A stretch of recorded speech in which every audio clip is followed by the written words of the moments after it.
Now we've got all this information, how do we deliver it to the players? We've got to understand as coaches that players have very short attention spans when it comes to lectures. We need to keep them short and pick one subject at each practice. Keep this information phase to about 5 or 10 minutes. Then move on and apply it to a physical activity. When we start to work with the beginning player, we want to keep it basic, we want to keep it simple. All we want to do is expose the basic player to the simplest of moves. We want to repeat this over and over at every practice in the beginning until it becomes a muscle memory. First, we start with a soccer hop. Then we move to the V-swing. Now we combine the two and we do a pass-through without a ball. Now we put a ball in front and we only allow the ball to be kicked 3 to 5 feet. You want to perform each kick and make sure that the leg and foot is positioned properly. Now we can also move to the volley.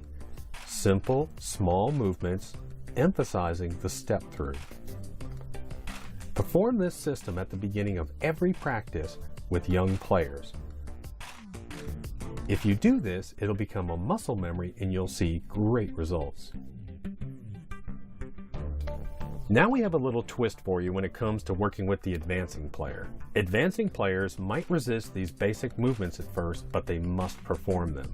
When players first arrive at practice, we want you to pair them up, and we want you to pair them up in a certain way.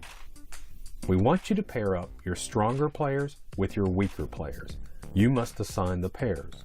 They also must be assigned right foot to right foot and left foot to left foot. These pairs of players are responsible for watching each one of the players' movements. As an example, when we do the soccer hop, each player inspects the foot on the backswing to make sure it's loaded properly. They indicate by saying OK. We allow this buddy system for checks to make sure that every player is performing the proper movement. The coach can't watch it all the time. Again, we always start with the basics. We start with the soccer hop, the V-swing, and all 4 swings.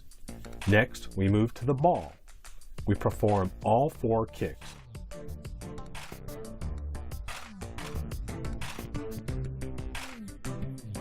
With the advancing player, however, we allow the balls to be moved farther and farther apart. This distance can be quite large. It trains the players to maintain proper form even when the kick is strong.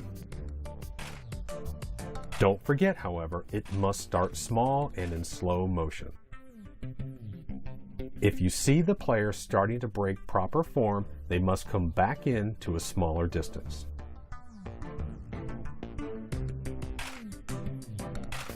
When it comes to the volley kick, we start the same way. We start with small distances, performing each volley.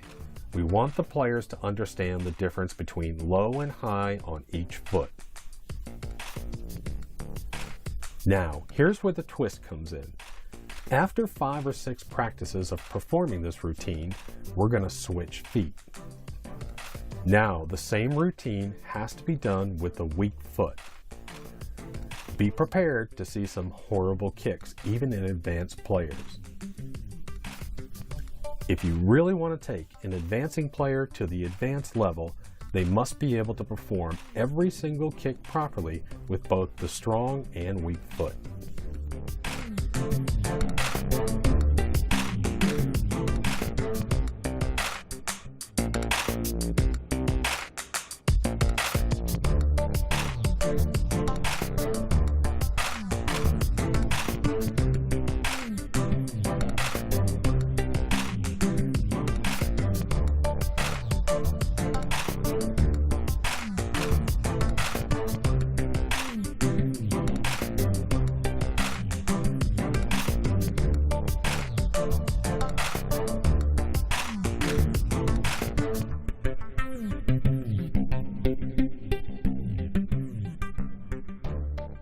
Well, practice is over for now, but I want to make a couple quick points before you go.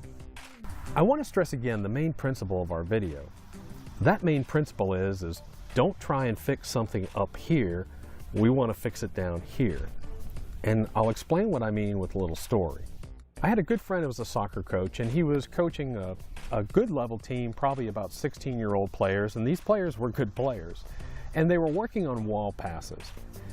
A problem came up where the wall passes, this whole drill was going horribly. The wall passes were bad, they couldn't receive them right, they'd pass the ball, their passes were way off target, the weight of the pass was horrible. And after about 20 minutes of this, he finally just got frustrated and said, "Everyone take a break." We got together and we talked for a minute, and I said, "You know, Coach, here's what we're trying to do. We're repeating a wall pass drill over and over and over, thinking that we can fix the wall pass drill by fixing the wall pass drill. And what I want to show you is what we need to fix to make the wall pass drill work." So we went over, and I spent 15 minutes with the guys, and we went over the basics.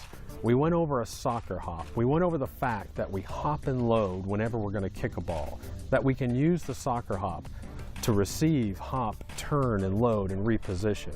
We went over the fact that the foot is locked in the position, the proper position, when it comes back, and it stays that way all the way through the kick. Well, guess what happened? As soon as we did this short session with the players, they immediately became professional-looking players when it came to the wall pass. The wall pass was fixed because the problem was not the wall pass, the problem was the kick. That's what we want to get across to you. So many times we try and fix a problem up on an upper level when we need to go to a basic.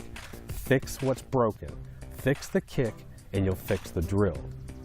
Well, this is Coach V signing off. I thank you again for watching the video, and I just wanted to say thank you to all the players and coaches that work with us on this. We work with players from anywhere from 7 years old all the way up to 27 years old, all the way up to professional players. We work with players from all around the world. We work with players from England, from Brazil, from Argentina, all over the U.S. It's been a great experience, and I hope this experience is an eye-opener for you as it was for us.